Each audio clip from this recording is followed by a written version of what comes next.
Saudações, sejam bem-vindas, sejam bem-vindos. Literatura brasileira, nosso segundo vídeo sobre o Encontro Marcado, né?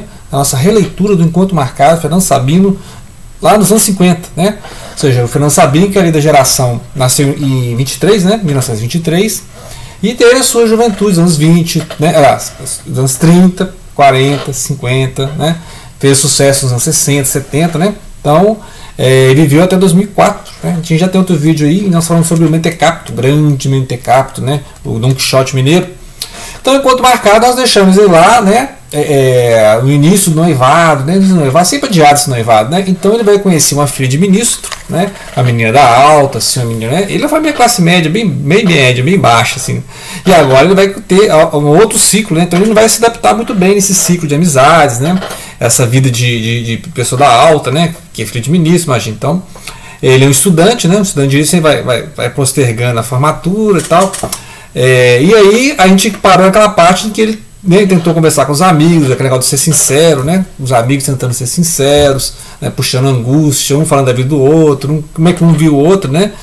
E aí agora ele vai ter que se lidar com uma outra questão além da literatura, que é a questão da paixão mesmo, do envolvimento afetivo, né? Porque agora ele vai conhecer a noiva Antonieta, né? A Antonieta, e ele vai afastar um pouco dos amigos, né? Porque sempre tem isso, né? O homem conhece uma pretendente, uma mulher, né? Uma futura esposa, e vai se dedicar ali à corte, né? Ao flerte. Então ele vai afastar um pouco da amizade, né? Você tá meio sumido e tal. Só que ele não consegue se encaixar muito no mundo dela, né? Tem essa questão também então ele, né, vai até o Rio de Janeiro lá, né? E tem uma cena muito estranha, que ele vai num hotel e vê uma mulher no elevador, ele sobe, né? Vai para outro andar, e a mulher de repente cai lá de cima, né? Porque a coisa sempre vem voltando, né? Porque o pessoal acha que ele estava com a mulher. Então essa questão parece em outros romances do Fernando Sabino também, em outros contos, parece que aconteceu mesmo, parece uma coisa biográfica. Ele fica repetindo isso, né, como um trauma, né? Então a mulher sobe, né, no mesmo elevador que o Eduardo, e aí depois ele está na janela lá fumando, tá aí vê um corpo caindo, né? Um corpo que cai. Lembra muito o Hitchcock, né? Um corpo que cai, tá? E aí ele vai lá, né, vê a mulher, é realmente a mulher que está no elevador, mas aí começa a achar que ele estava com a mulher, ou que ele tem envolvido com crime, né? O que parece ser apenas, né, a mulher deu um fim à própria vida, mas parece que tenta envolver. Então tem uma cena aqui, por exemplo, do delegado, que ele tem que prestar, né, tem que ir lá fazer o depoimento, e aí o ministro também, né, quer saber que tem envolvimento, porque o ministro vai entregar a filha, né, para alguém que cometeu um crime, né? Então essa cena fica voltando, né? E tem a parte também que a gente fala no outro vídeo, em que ele é envolvido com natação, né? O Eduardo gostava muito de nadar, então quase foi um campeão assim, olímpico e tal. E aí depois ele para tentar, né? Superação, né? Porque sabe que alguém tá batendo os recordes dele, né?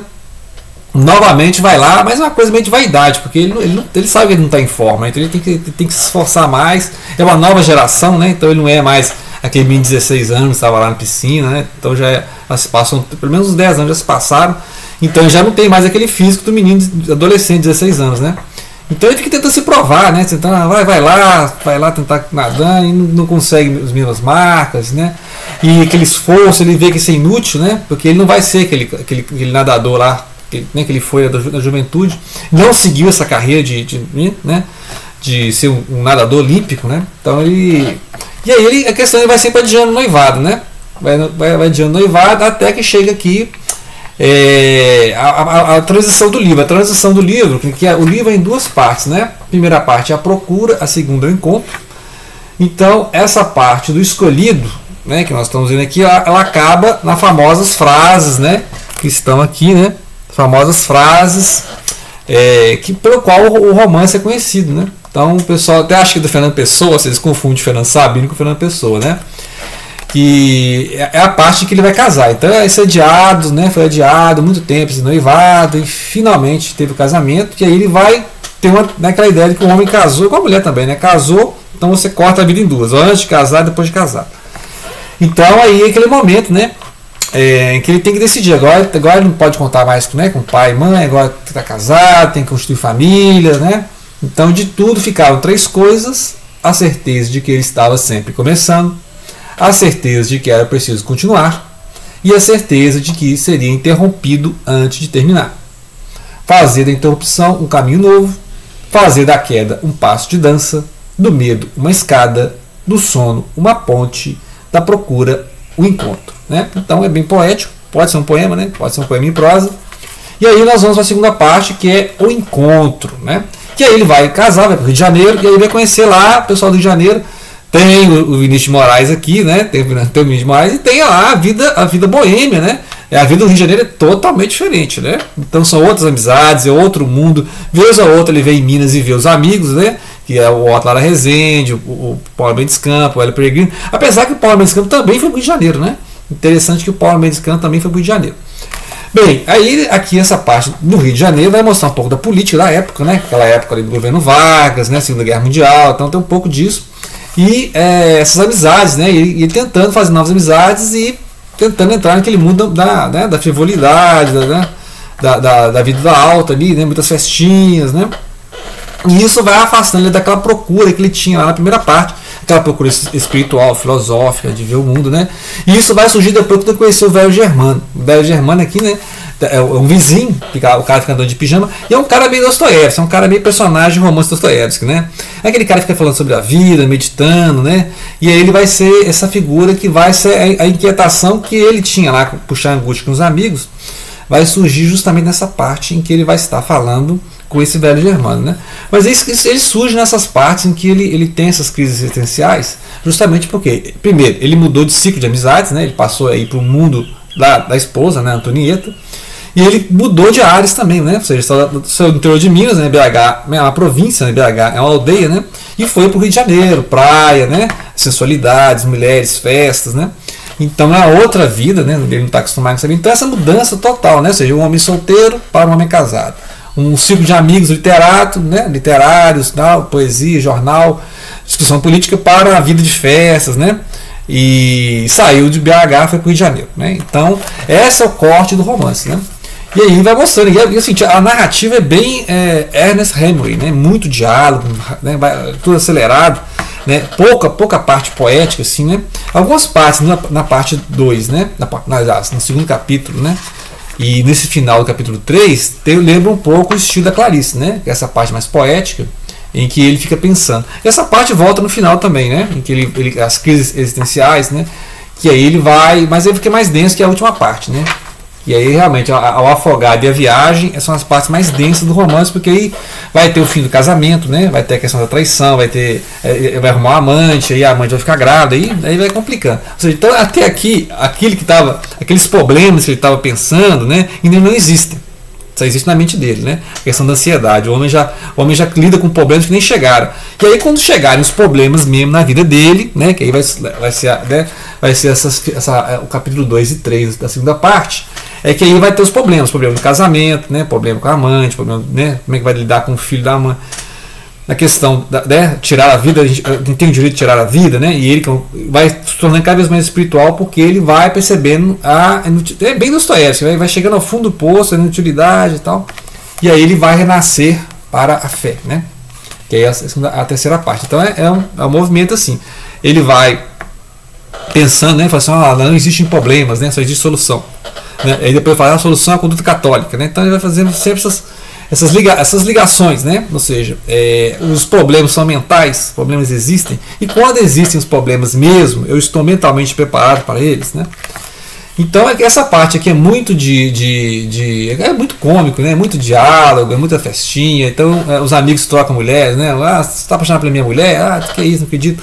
E muito poético também, né? Então e tem aqui o Vinícius de Moraes também, né? E aí ele tentando trazer os amigos para o Rio, né? Vocês estão nessa vida pacata do interior, né? Província, vem para o Rio de Janeiro também, né? E aí Paulo Mendes Campos até que vai, né? Eu acho que o Mauro aqui é muito baseado no Paulo Mendes Campos, né? E o Hugo lembra muito o Otto Lara Rezende, né? Esse outro amigo mais pensativo, que virou professor, né? Ficou. E aí tem umas cenas aqui, então é interessante que tem umas cenas que lembram muito do Grande Mentecapto, né? Que é, por exemplo, quando ele volta ele vai lá no interior, vai no interior encontrar o ministro, né? E aí a parte lá a gente viu em que ele não é bem recebido, que é outro mundo. E aí ele volta junto com os retirantes. Os retirantes aparecem aqui, ó, né? Por quê? Porque aí já está ali nos anos 40, 50, que é o êxodo rural, né? Ou seja, o pessoal começou a deixar o campo por questão de concentração de terra, né? Condições mesmo de vida no campo, e atraídos pelos novos empregos da cidade, né? Então foi aquele inchaço da cidade que aconteceu ali nos anos 50 e 60. E aí em 60 teve também outra coisa, teve as vários deslocamentos de população por causa da fundação de Brasília, né? O pessoal saiu do Nordeste, saiu do Norte, né? Saiu do Centro-Oeste, aliás, e foram para o Centro-Oeste, né? Brasília está ali no centro do Brasil mesmo, Planalto Central. Então teve essa questão, né? Toda essa época, né? Tem que imaginar a época que está acontecendo na história. E aí quando ele tem essas questões do casamento, né? Ou seja, tudo por isso, né? Por a questão de não adaptação com o universo da esposa, né? E esse casamento vai chegar ao fim, né? Depois a gente vai ver. Mas enquanto não acaba, tem altas discussões, né? Aí que entra a parte que a gente vai falar no próximo vídeo, que é a questão do existencialismo cristão, né? Que aí você vê que tem muita leitura de Dostoiévski, a questão do pecado, a questão da culpa, né? A questão por exemplo, o renunciar a si mesmo, né? Ele fica procurando uma coisa fora de si, né? Então, e outra coisa, o velho Germano, ele faz amizade com a mulher, né? Seja Antonieta, e com ele, com o Eduardo, né? Então ele fica ali meio no meio, vendo o drama do casal, né? Um casal que não teve filho, né? Ele não fala assim, né? Agora, como depois a gente na parte 3 aqui, nos capítulos finais, ele teve um filho com a amante, né? A amante ficou grávida. Então realmente a questão do filho pode ser da Antonieta, né? Ou seja, ela que realmente que. Mas enquanto isso você vai falando, vai lendo aqui o Rimbaud, né? Vai lendo um pouco de Dostoiévski, te ver aqui a questão do mal, né? Então a gente vai analisar mais essa parte, que aí vai ser o afogado, né? O afogado e a viagem, que é a parte final. É interessante porque aqui mostra as leituras, né? As leituras do Fernando Sabino, que depois vai ficar mais para o lado católico mesmo, né? A solução à conduta católica. E aí mostra várias leituras, né? de pensadores católicos, né? Ele até cita alguns aqui. E começou, e também a questão aqui, cita aqui ó, o Søren Kierkegaard, né? Filósofo e teólogo dinamarquês, estilo literário que sempre me fascinou. Então você vê, né?